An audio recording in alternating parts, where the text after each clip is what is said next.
All right, we're here again at Discount Water Softeners to talk a little bit about the Genesis 2 Upflow or Premier model softener in the event that your system is not counting gallons.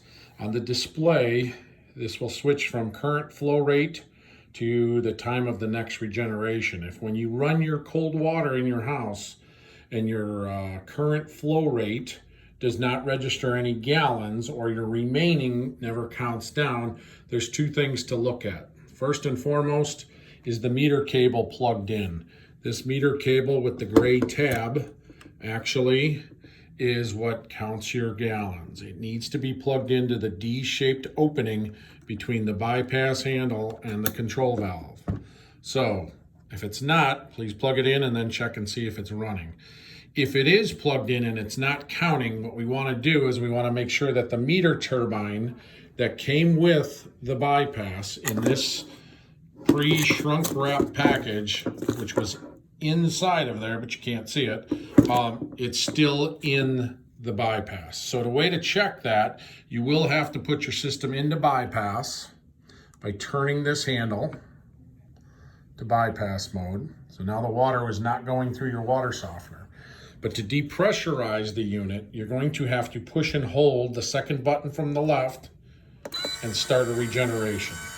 It'll say motor running, and it'll actually turn the discs internally to put the system into a brine draw.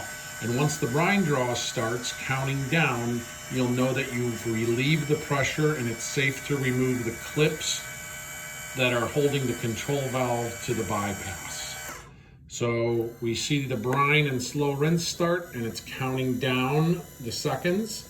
Once we know it's done that, we can actually unplug the power cord. So now the system is not powered up. You can come around the back. You will have two clips that are clipped into place as well as the meter cable. You can unplug the meter cable. You will need to pull out these two U-clips.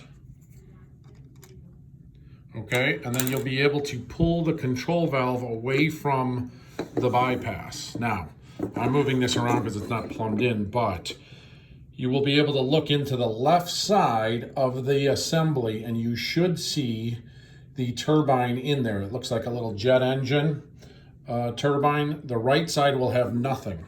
If for some reason someone put it in on the, it fell out and someone put it in on the wrong side, it won't read because your meter cable is plugged into this side. So to get that out, we're just gonna take that out, and this is your meter turbine.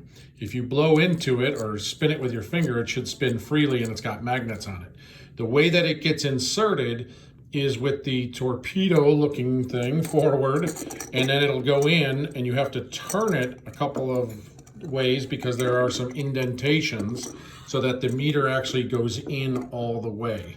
If it doesn't go in all the way, you won't be able to reconnect it, but it goes in about an inch, and then it will spin. As long as it's spinning freely, once it's hooked back up, the meter cable will then read it. So once you do this, you turn it back on and you run water in the house, and that flow rate that's on the bottom of the screen will actually register gallons. All right, so hopefully this helps. If you need more assistance, just give us a call or shoot us an email at support@discountwatersofteners.com. Thanks.